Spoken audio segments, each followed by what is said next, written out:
Assalamualaikum warahmatullahi wabarakatuh. Apa khabar anda semua pada hari ini?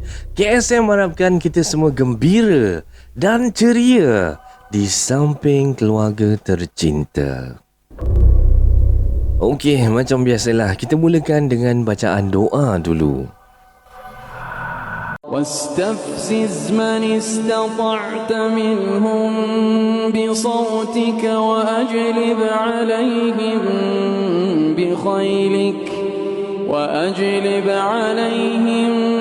بخيلك ورجلك وشاركهم في الأموال والأولاد وعدهم وما يعدهم الشيطان إلا غرورا إن عبادي ليس لك عليهم سلطان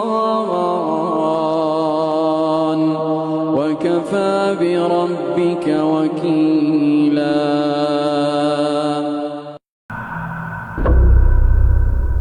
Baiklah, tak nak buang-buang masa lagi. Jom kita mulakan dengan cerita yang pertama.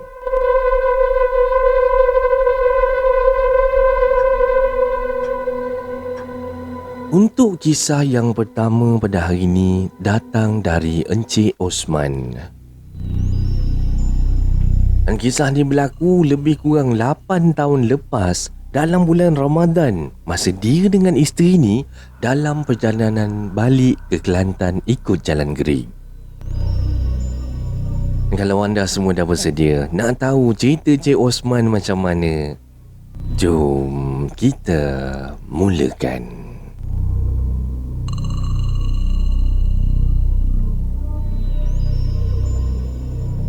Assalamualaikum Abang KSM dan semua pendengar kisah seram Malaysia. Waalaikumsalam warahmatullahi wabarakatuh. Nama saya Osman bang, dan kisah ni jadi lebih kurang 8 tahun lepas. Tapi sampai sekarang bang, kalau saya tutup aja mata, masih boleh bayangkan balik bang suasana masa tu. Masa kejadian ni berlaku bang, tengah-tengah bulan puasa tau. Saya dengan isteri ni dalam perjalanan balik ke Kelantan, ikut Jalan Gerik tu lah.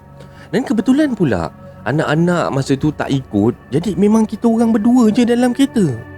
Perjalanan tu, dari awal petang macam biasalah kan. Cuaca elok, langit cerah, jalan pun taklah sibuk sangat. Tapi, bila kami dah masuk Jalan Gerik tu, suasana dia dah mula berubah tau.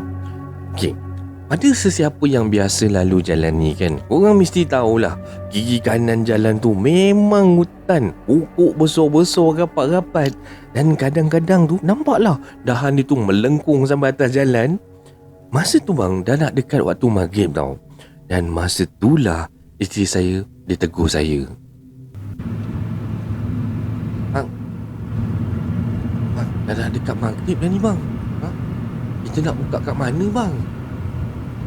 Saya tengok kiri kanan kan. Memang masa tu jalan boleh kata agak sunyi lah. Kawasan tu kan kawasan hutan.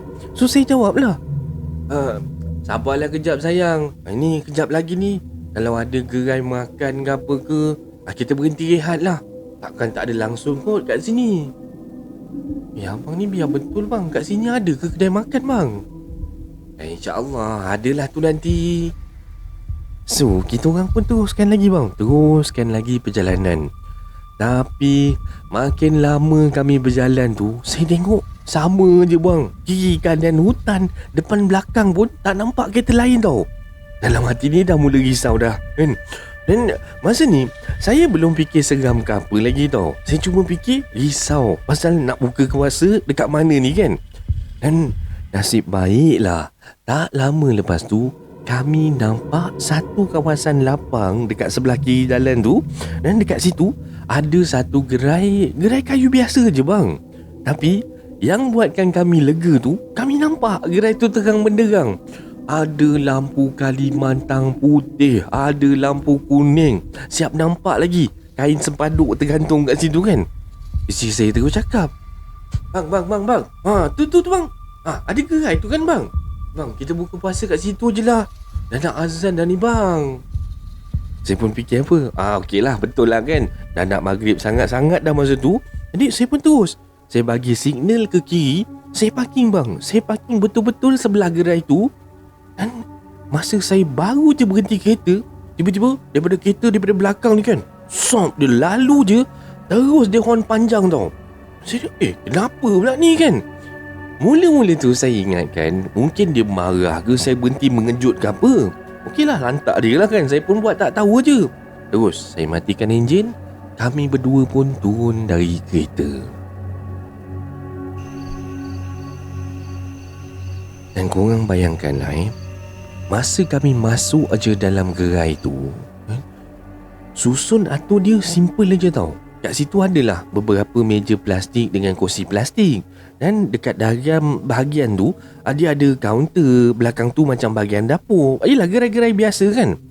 Tapi yang peliknya, walaupun kat situ kami nampak lampu dia terang benderang, saya tengok tak ada pelanggan lain pun. Saya sorang-sorang je dengan isteri kat situ.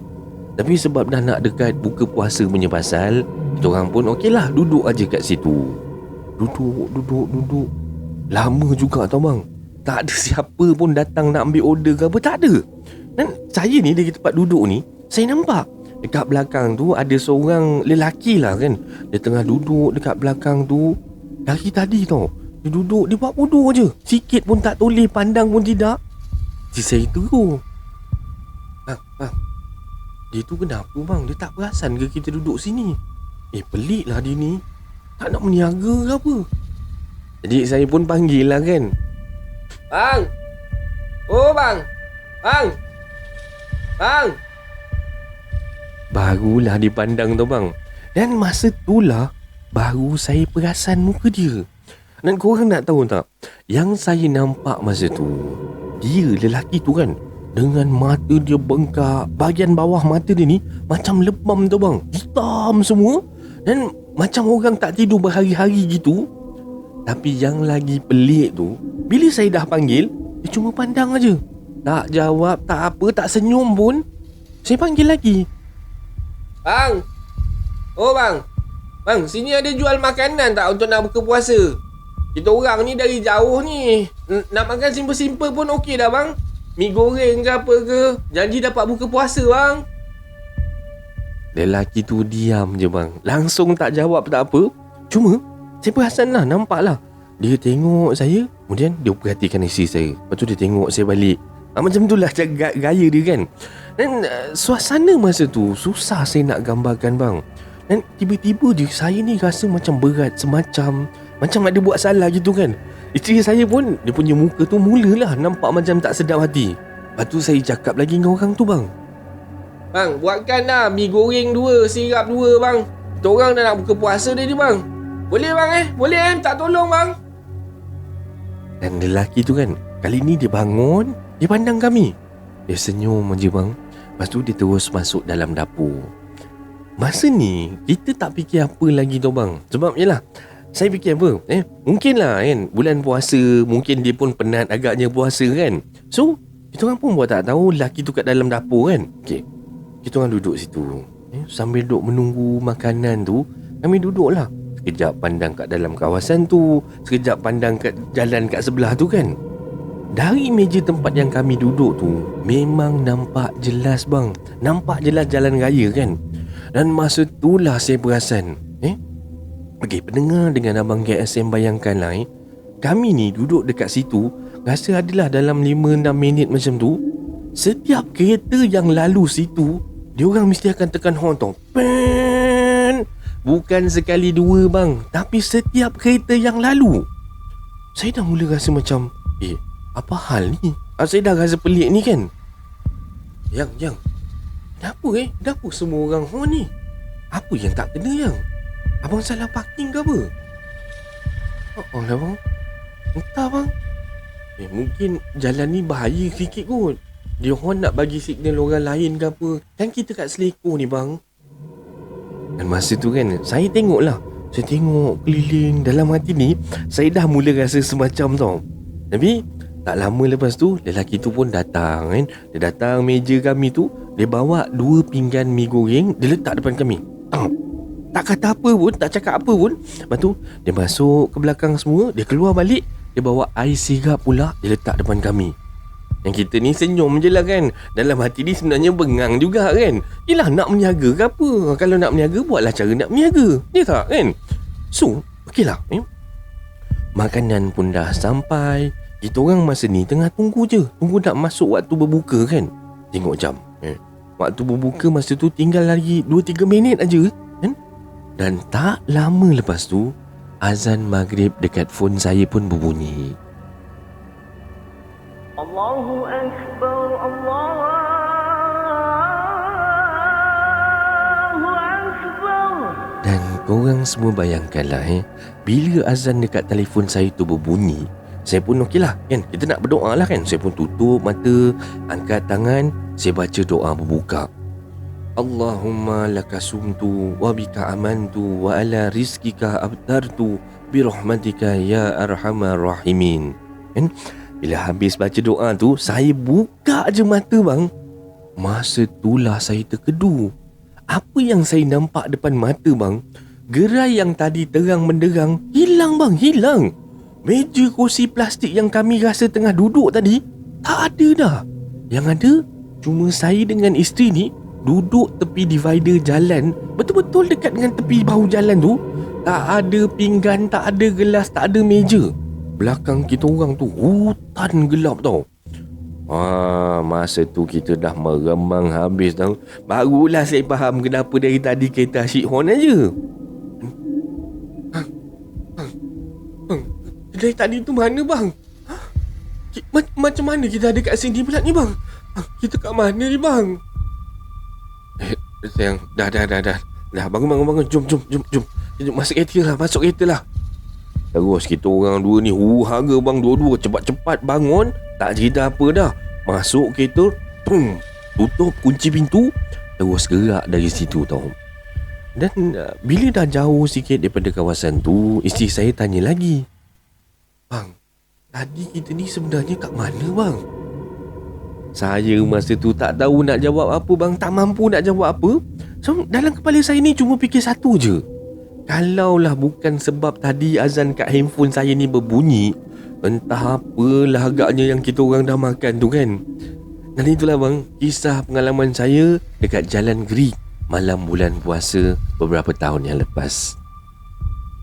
Dan itulah dia kisah daripada Encik Osman. Terima kasih Encik Osman atas kisah yang betul-betul buatkan kita fikir dua kali bila berhenti dekat jalan yang sunyi. Itulah dia kan. Kalau memandu ikut jalan yang sunyi macam ni kan, plan awal tau. Plan awal tempat mana kita nak berhenti. Pilihlah stesen minyak ke, R&R ke, masjid ke, ataupun kawasan yang terang dan jelas-jelas kat situ ada orang. Sekian.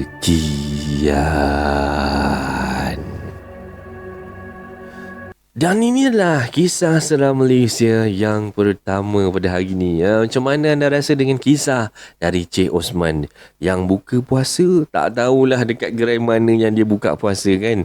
Sedar-sedar je, tiba-tiba dah duduk tepi jalan. Patutlah semua orang lalu yang dia nampak tu semua orang hon.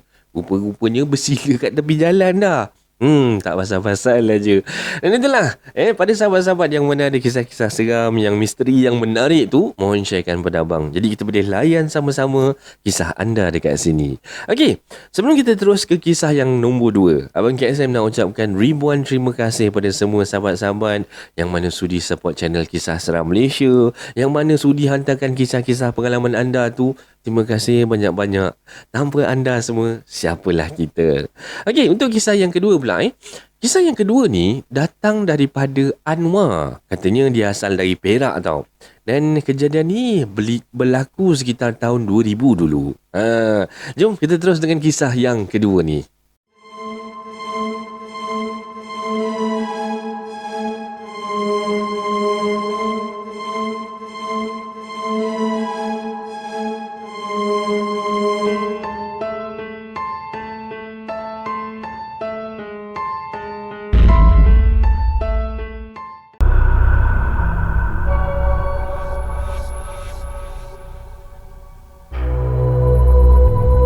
Untuk kisah yang kedua pada malam ni, datang dari Anwar berasal dari Perak. Dan kisah ni berlaku masa dia masih budak sekolah agama rakyat sekitar tahun 2000 dulu. Dan kalau anda semua dah bersedia nak tahu cerita Anwar ni macam mana, jom kita mulakan.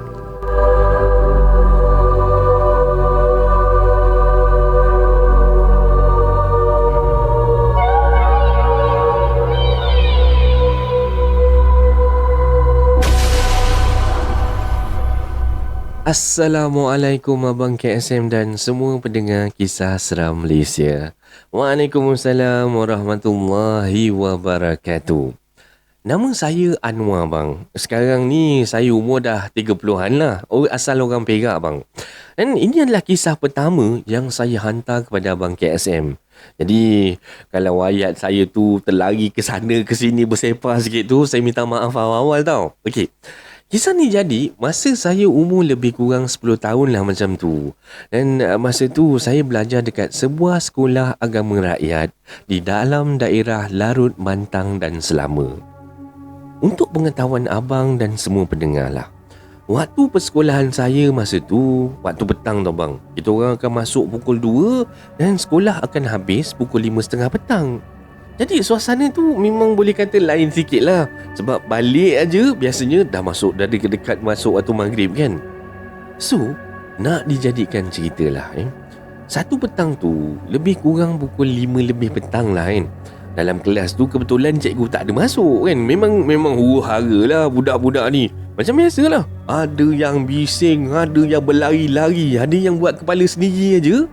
Dan saya pula masa tu, kebetulan saya belum solat asar lagi. Jadi saya pun ajaklah 3 orang geng saya, kawan baik saya lah kiranya kan. Seorang tu nama Hakim, seorang lagi nama Akmal, dan seorang lagi tu nama dia Adib, untuk nak pergi solat sama-sama. Untuk pengetahuan semualah surau sekolah kami tu terletak dekat bahagian depan sekolah tau. Jadi kalau daripada jalan depan tu kan, jalan utama tu, memang boleh nampak dah surau tu. Dan dekat surau tu ada 3 pintu masuk tau bang. Satu pintu tu dekat bahagian belakang surau. Yang ni memang jarang sangat orang guna. Memang orang tak gunalah pintu masuk ni. Pintu kedua pula dekat dengan kolah wudu. Dan pintu ketiga dekat dengan tempat paip air, tempat yang kita orang memang selalu gunakan lah. Dekat situ kita orang selalu ambil wudu.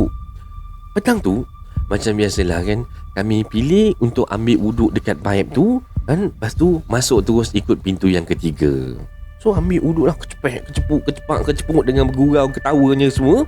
Dan kita orang terus masuk dalam surau, nak mula solat dah ni. Kawan-kawan pula suruh saya jadi imam. Saya pun okey je lah Okey, korang bayangkan masa tu saya dah berdiri dah. Saya berdiri dekat saf depan. Kawan-kawan saya yang 3 orang tadi ni, dia orang dah berdiri kat belakang. Saya pun angkat tangan, Allahu Akbar.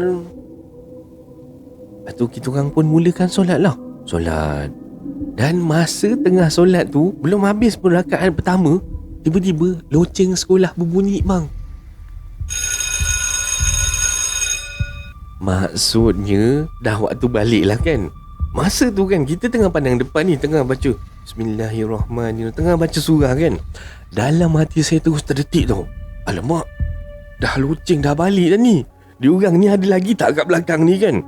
Dia bukan apa tau bang, saya ni memang dah kenal sangat-sangat perangai member-member saya ni. Dia memang buat perangai selalu. Confirm bang, bila dah bunyi lonceng ni, confirm dia orang dah balik tau kan? Tapi saya ni solat tak habis lagi, kita fikir gitulah. Saya cuba relax kan, tenangkan diri. Dalam hati saya fikir, okey lah nanti masa sujud nanti saya nak celah lah, nak intai lah celah kangkang tu kan. Okey, saya pun terus lagi solat kan. Allahu Akbar. Saya rukuk, lepas tu saya iktidal, lepas tu saya sujud balik semula. Dan korang bayangkanlah sampai masa sujud tu, saya pun tengoklah jenguk sikit ke belakang tu, ikut bawah kelengkang tu. Tapi bang, saya tengok seorang pun dah tak ada kat belakang tu, kosong tau, tak nampak sesiapa pun. Dalam keadaan saya tengah sujud tu, saya dah duduk dalam hati dah tak sedap dah ni. Dan entah macam mana, saya teruskan lagi bang. Saya teruskan juga solat kan. Cuma memang tak khusyuk dah lah masa tu. Nak cepat habis. Saya buat solat laju je lah. Tu saya percepatkan solat. Dalam kepala saya cuma fikir nak bagi cukup 4 rakaat, lepas tu selamat lah, boleh terus balik kan. Bila saya dah bagi salam terakhir, Assalamualaikum warahmatullahi. Assalamualaikum warahmatullahi. Saya pun doa lebih kurang aja. Lepas tu saya terus bangun tau. Masa saya pusing aja belakang, saya terkejut tau bang. Sebab saya nampak kawan-kawan saya yang bertiga tu, si Hakim, Akmal dengan Hadib tu, tengah berdiri. Elok aja rupanya, tengah solat gitu kan. Muka diorang nampak macam khusyuk sangat. Dan saya perasan muka diorang ni masih basah tau, macam baru lepas ambil wuduk. Dalam hati saya dah terdetik apa tau. Tadi aku tengok macam dah tak ada. Baguslah pula diorang ni. Aku solat bukan main laju, diorang elok aja boleh solat slow macam biasa je. Yelah saya tengok, perhatikan je bang. Tak ada siapa yang gerak, tak ada siapa yang toleh pun. Masing-masing diam elok khusyuk je solat kan. Okay, lantaklah diorang kan. Sebab saya pun dah siap solat. Saya pun jalan dah. Jalan nak keluar daripada surau tu. Bila sampai dekat pintu nak keluar tu, saya jenguk dekat anak tangga. Saya dah telan Nailio tu bang. Sebab dekat anak tangga tu, saya cuma nampak kasut saya seorang je ada. Kasut kawan-kawan lain ni tak ada tau. Saya dah cuak dah. Aduh, tak cerita banyak bang. Saya terus tunduk nak pakai kasut saya ni. Sambil-sambil tu, saya sengajalah tengok sikit ke dalam surau. Abang nak tahu tak bang, tempat saya berdiri solat sebagai imam tadi tu kosong dah bang, kosong. Tak ada sesiapa kat situ. Hakim tak ada, Adib tak ada, Akmal pun tak ada. Tak ada siapa dalam surau tu bang. Masa tu memang tak payah cakap apalah. Bulu roma dia dah bergemang. Memang berdiri satu badan ni. Saya terus pakai kasut, turun tangga laju. Saya terus lari balik rumah. Kan, nasib baiklah rumah saya tu tak jauh dengan sekolah bang. Sampai je rumah, terus mencungap saya, terus diam aja tau. Dan saya sendiri pun sebenarnya tak pasti tau apa yang jadi masa tu. Tapi yang saya pasti, saya naik surau tu memang dengan 3 orang kawan saya. Tapi itulah, mana diorang pergi saya pun tak tahu. Mungkin diorang tinggalkan saya kan. Itulah dia bang. Dan itulah bang kisah saya. Kalau saya ada rezeki lagi, kalau ada kesempatan, InsyaAllah saya akan hantar lagi kisah lain untuk KSM. Terima kasih bang sebab sudi dengar. Dan terima kasih Anwar untuk kisah ni. Terima kasih sangat-sangat sebab sudi kongsikan pengalaman ni. Sekian.